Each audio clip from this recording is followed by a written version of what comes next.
राजा जयसिंह एक बड़े ही उदार और प्रजा के चहीते राजा थे।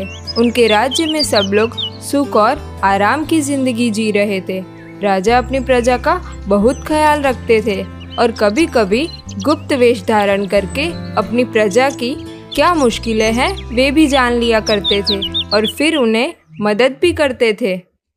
एक दिन महल के दो सिपाही आपस में बात करते थे। आज तक किसी ने भी राजा को गुप्त वेश में नहीं देखा है। यहाँ तक कि उनके महल में भी किसी को यह पता नहीं है कि राजा कब गुप्त वेश बनाकर बाहर निकलते हैं और वापस महल में जाते हैं। ये सोचने वाली बात है। हाँ, मैंने भी कभी नहीं देखा महाराज को गुप्त वेश में। मुझे लगता है महल में ही कोई गुप्त रास्ता होएगा।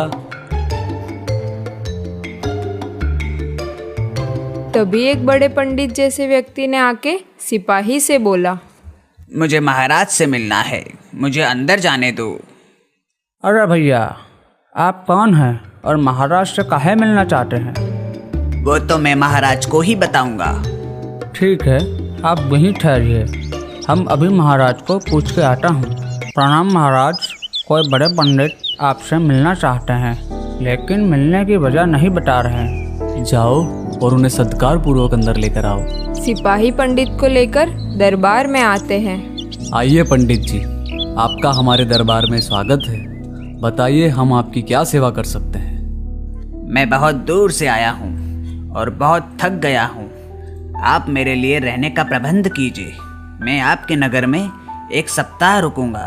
अगर मैं यहाँ से प्रसन्न होकर जाऊँगा तो तुम्हें और तुम्हारी प्रजा को आशीर्वाद दूंगा, वरना मैं तुम सबको श्राप दे जाऊंगा। ये सुनकर सभी दरबारी के होश उड़ गए और महाराज भी काफी चिंतित हो गए। पंडित जी, क्षमा करें, हम आपके रहने का अच्छे से अच्छा प्रबंध करेंगे। आपको कोई तकलीफ होने नहीं देंगे। ऐसा कहकर उन्होंने अपने सेवकों को आदेश दिया। देखो, तुम सब ध्यान से सुनो। पंडित जी के रहने का अच्छे से अच्छा प्रबंध करो और उनकी सेवा में कोई गड़बड़ नहीं होनी चाहिए। अब तो ये खबर पूरे राज्य में फैल गई है। सब उनकी ही बातें करते थे। गांव में एक सैनिक ने आके सबको बताया कि સાંભળો સાંભળો ને સાંભળો નગરવાસીઓ, આપણે નગરમાં એક बड़े पंडित आए हैं। वो हर रोज़ सुबह 1 घंटा महल के बाहर जो बड़ा सा पेड़ है न, वहाँ बैठेंगे। आप लोगों को जो भी समस्या हो न, वो आप सब उन्हें बता सकते हैं, लेकिन ध्यान रहे, हाँ, कोई भी ऐसा काम ना करे जिससे पंडित जी नाराज हो, वरना वो पूरे राज्य को ने श्राप दे देंगे। जब वो पंडित सुबह महल के बाहर 1 घंटे के लिए बैठते थे, तब गांव वाले उनके दर्शन करने के लिए एक लंबी कतार में खड़े रहते थे और उनका आशीर्वाद पाने के लिए कुछ ना कुछ चीज़ें उन्हें भेंट में देने के लिए ले आते थे। जब 1 सप्ताह पूरा होने को आया तो महल के सिपाही एक दूसरे से बात कर रहे थे। चलो भैया, आज पंडित जी का 1 सप्ताह पूरा हो जाएगा। भगवान का लाख लाख शुक्रिया कि पंडित जी नाराज नहीं हुए। सही है क्या नहीं? हाँ छोटे, मैं भी भगवान से यही प्रार्थना करता हूँ कि आज का दिन साला अच्छे से निकले। उस दिन राजा ने गुप्त वेश बनाकर पंडित जी जहाँ जा रहे थे वहाँ देखने गए। उन्होंने देखा तो वे दंग ही रह गए। उन्हें वो पंडित कम और एक जादूगर ज्यादा लग रहा था। वो अपने जादू से महल की कीमती चीजों को अपने जादुई थैले में भर रहा था। महाराज ये देखकर गुस्से से आग बबूला हो गए और बोले, ओ दुष्ट जादूगर, तुम एक पंडित का वेश बना के सबको लूटने आए हो, लेकिन मैं तुम्हारी कोशिश कामयाब नहीं होने दूंगा। मैं तुम्हें अभी जेल में बंद कर देता हूँ। ऐसा बोल के महाराज ने जादूगर को पकड़ने के लिए जैसे ही तलवार उठाई, वो जादूगर बोला, ठहर जाएं महाराज, आपके राज्य में आपको गुप्त वेश में भले कोई पहचान ना सके, लेकिन मैं आपको पहचान गया हूँ। आप मेरा कुछ नहीं बिगाड़ सकोगे। ठहरो, मैं बताता हूँ मैं तुम्हारा क्या हाल करता हूँ। जैसे ही महाराज उसे पकड़ने के लिए गए, उसने जादू करके महाराज पे पानी डाला और बोला, आज से यही तुम्हारी पहचान बनी रहेगी। अब तुम्हें कोई महाराज के रूप में नहीं पहचान सकेगा। जैसे ही महाराज पे जादुई पानी गिरा, वो पंडित के रूप में आ गए और वो जादूगर जो नकली पंडित बन के आया था, उसने महाराज का रूप ले लिया और बोला, जाओ, मेरा आदेश है कि तुम इस नगर को छोड़कर चले जाओ और यहाँ कभी भी वापस मत आना। आज से यह राज्य मेरा है और मैं यहाँ का महाराज हूँ। अगर तुम चुपचाप ये नगर छोड़ के नहीं गए तो मैं तुम्हें सैनिकों को बुलवा के फांसी की सजा सुनवा दूंगा। असली महाराज, जिनको जादूगर ने पंडित बना दिया था, वो बोले, अभी मेरा यहाँ से बच के निकलना ज़्यादा ज़रूरी है। अगर मैं जिंदा रहा तो मैं मेरी प्रजा को इस दुष्ट के चंगुल से जल्दी छुड़ा लूँगा। ऐसा सोचकर वो चुपके से वो नगर छोड़कर चले गए। अब वो जादूगर जो महाराज बने बैठा था, उसने भोली भाली प्रजा को तंग करना शुरू कर दिया था। वह दुगना कर वसूल करने लगा। सभी लोग उसके अत्याचारों से तंग आ गए थे। एक दिन महल के सिपाही आपस में बात कर रहे थे। मुझे तो दाल में कुछ काला लग रहा है भाई, वरना हमारे महाराज का ऐसा व्यवहार, हे भगवान, मैं सपने में भी नहीं सोच सकता।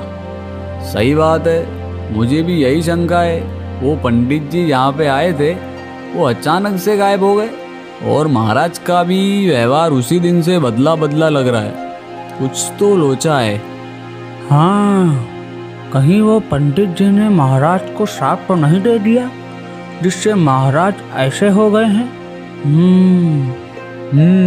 मुझे भी ऐसा ही लगता है। अरे, तुम्हें पता है, कल राजा के खास मंत्री ने उन्हें पूछा कि महाराज के वो पंडित कहाँ गए, आपको कुछ बताकर गए हैं या नहीं?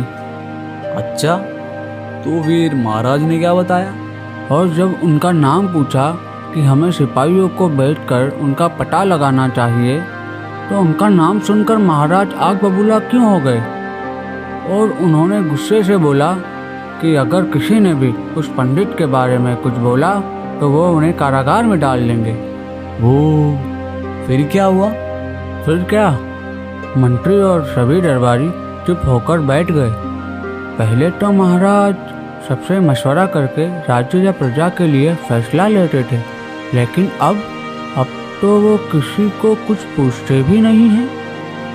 सही कहा तुमने, मुझे तो ये अपने महाराज नहीं लगते। असली महाराज, जिनको पंडित जी बना दिया गया था, वो चलते चलते एक घने जंगल में पहुंच गए। अंधेरा होने को आया था तो उन्होंने आसपास देखा तो एक छोटी सी झोपड़ी में दिया जल रहा था। कोई है? कृपया दरवाजा खोलिए। प्रणाम चाचा, मैं बहुत थक गया हूँ। क्या आप कृपया मुझे आज रात यहाँ रहने की अनुमति देंगे? आ जाओ बेटा, यहाँ बैठो। ऐसा बोलकर वो महाराज के लिए कुछ फल और पीने का पानी लेके आए। महाराज को इतनी भूख लगी थी कि वे सारे फल खा गए। चाचा, बहुत शुक्रिया, लेकिन आप ये निर्जन वन में अकेले क्यों रहते हो? बेटा, मैं यहाँ से बहुत दूर एक बड़े से नगर का राजा था।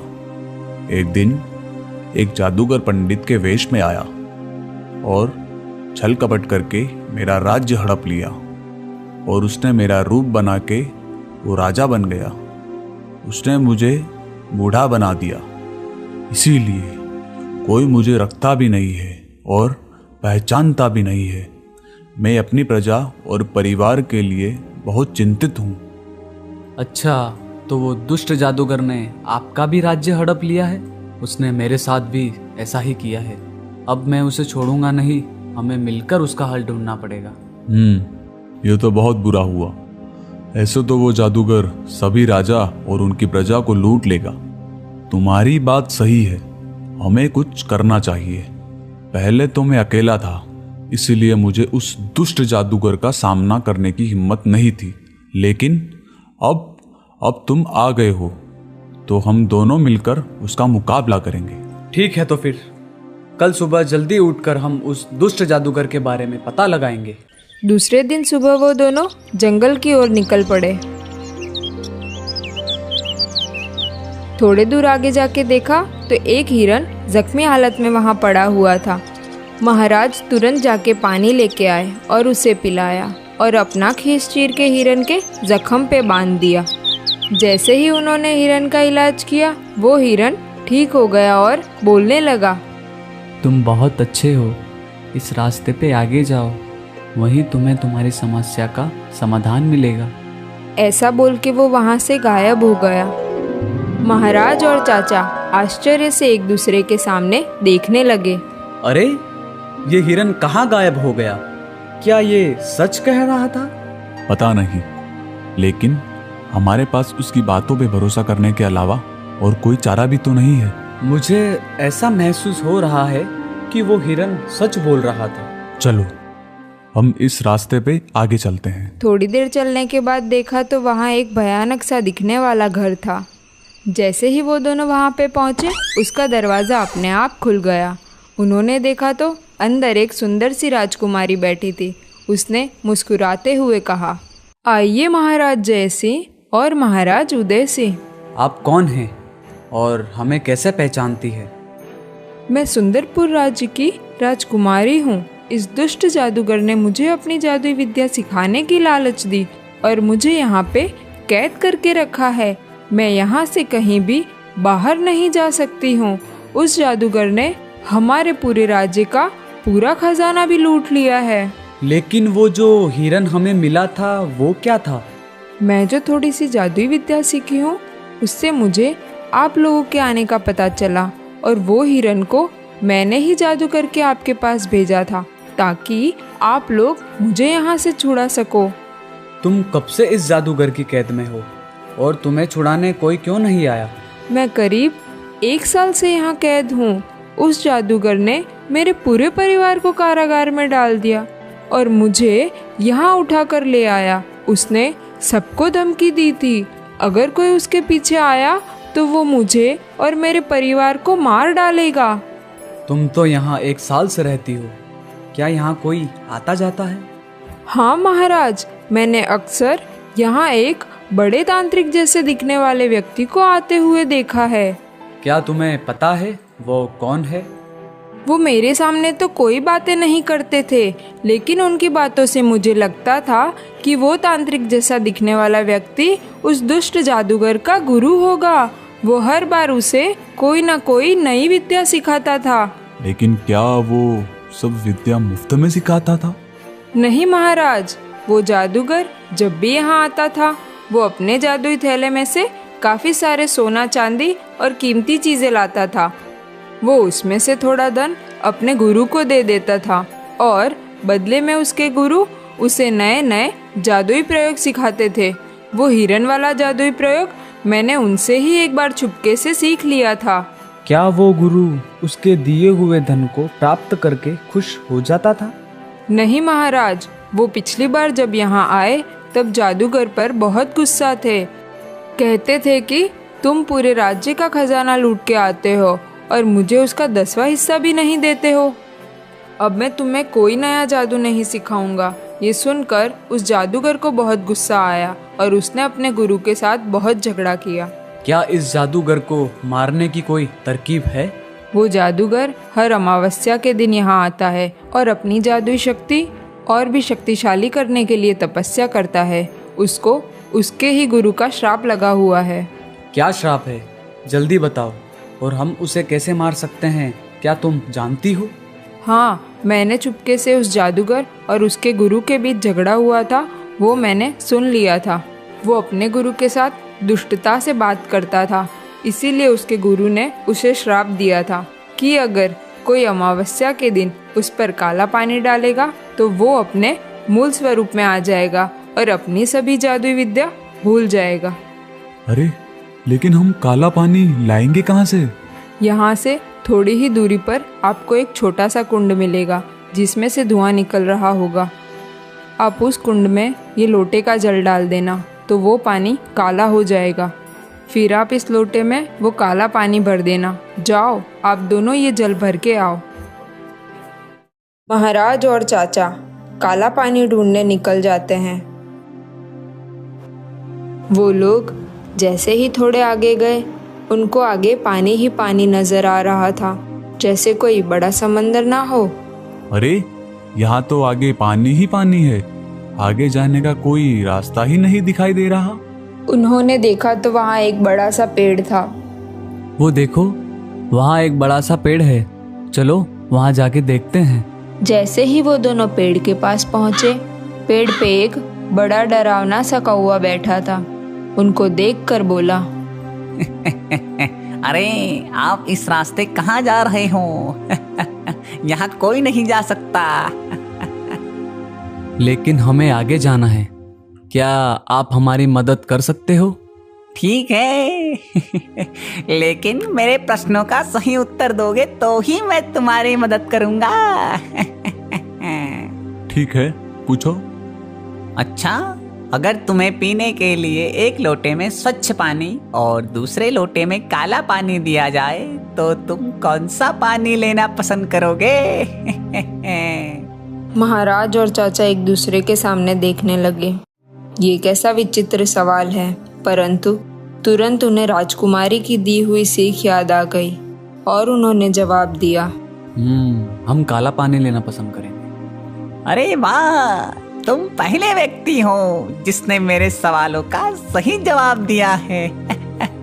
अब तुम यहाँ से आगे जा सकते हो। और एकदम से जहाँ पानी दिख रहा था वहाँ रास्ता हो गया। महाराज और चाचा उस रास्ते पे आगे चलने लगे। बहुत दूर जाने के बाद उन्होंने देखा कि वहाँ धुआं निकल रहा है। अरे मुझे लगता है ये वही काला पानी का कुंड है, देखो उसमें धुआं निकल रहा है। चलो चलो वहाँ चलते हैं। लेकिन महाराज, हमें सावधानी से आगे बढ़ना है। अचानक से वो काला भयानक कौवा वहाँ आ गया और बोला, तुम लोग यहाँ क्या करने आए हो? हमें इस कुंड में से जल चाहिए, लेकिन आप बार बार हमें क्यों रोकते हो? क्योंकि मुझे इस कुंड की रक्षा करने का काम सौंपा गया है। तुम इसमें से जल नहीं ले सकते। मेरी आपसे एक विनती है, कृपया आप हमारी मदद कीजिए। अगर आप हमारी मदद नहीं करोगे तो वो दुष्ट जादूगर हमारी मासूम प्रजा को लूट लेगा। बेचारी राजकुमारी को भी उसने बंदी बना रखा है। ये महाराज उदय सिंह को भी उसने बूढ़ा आदमी बना दिया है। मुझे सब पता है। लेकिन अगर तुम मेरे सवालों का सही जवाब दोगे तो ही मैं तुम्हें इस कुंड में से पानी भरने की अनुमति दूंगा। ठीक है, पूछो क्या पूछना है। ठीक है, चलो बताओ। अगर तुम्हें चांद की चांदनी से चमकता जंगल या अमावस्या के अंधेरे से भरा जंगल में से किसी एक में जाने का कहा जाए तो तुम किसे चुनोगे? महाराज और चाचा फिर से सोचने लगे और फिर हम अमावस्या के अंधेरे से भरा जंगल चुनेंगे।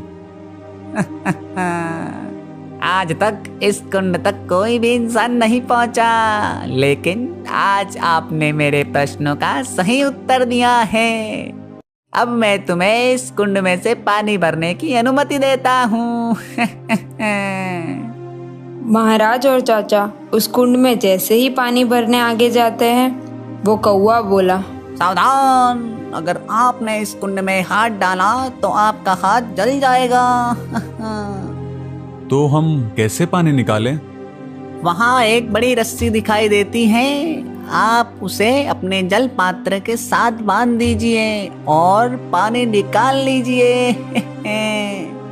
उसमें से थोड़ा पानी लेकर उस कौवे पर डाला। जैसे ही उस पे पानी गिरा, वो एक साधु बाबा बन गया। अरे बाबा, आप कौन हैं और आपको कौवा किसने बनाया? मैं एक साधु हूँ। मैंने बरसों तक हिमालय में साधना की थी और चमत्कार विद्या हासिल की थी ताकि मैं उससे लोगों का कल्याण कर सकूं। लेकिन उस दुष्ट जादूगर के गुरु ने मुझे बंदी बनाकर मुझसे मेरी विद्या चुरा ली और मुझे कौवा बना के इस कुंड की सुरक्षा करने का आदेश दे दिया। परंतु आप हमें इस कुंड में से पानी भरने से क्यों रोकते थे? उसने मुझे धमकी दी थी कि अगर कोई भी इस कुंड में से पानी भरेगा तो वो मुझे मार डालेगा। लेकिन मेरी तपस्या का फल, समझो या नसीब, तुम्हारी बात सुन के मुझे तुम्हारी मदद करने की इच्छा हुई और अपने जान को जोखम में डालकर तुम्हारी मदद की। अच्छा बाबा, अब हम चलते हैं। हमें राजकुमारी को छुड़वाना है। हमें आशीर्वाद दीजिए कि हम इस दुष्ट जादूगर से सबकी रक्षा कर सकें। विजय भव, आयुष्मान भव।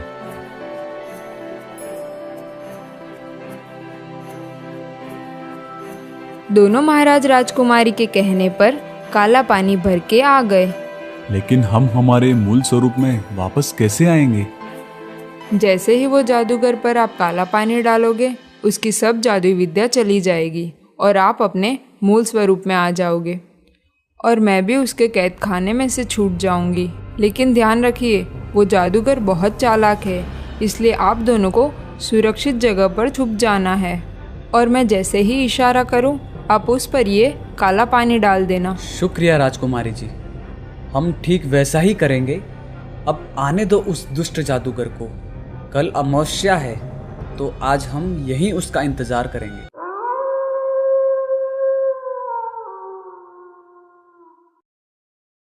दूसरे दिन जब अमावस्या पर वो जादूगर अपनी शक्तियाँ बढ़ाने के लिए जैसे ही ध्यान में बैठा, राजकुमारी ने दूर छिपे हुए महाराज को इशारा किया।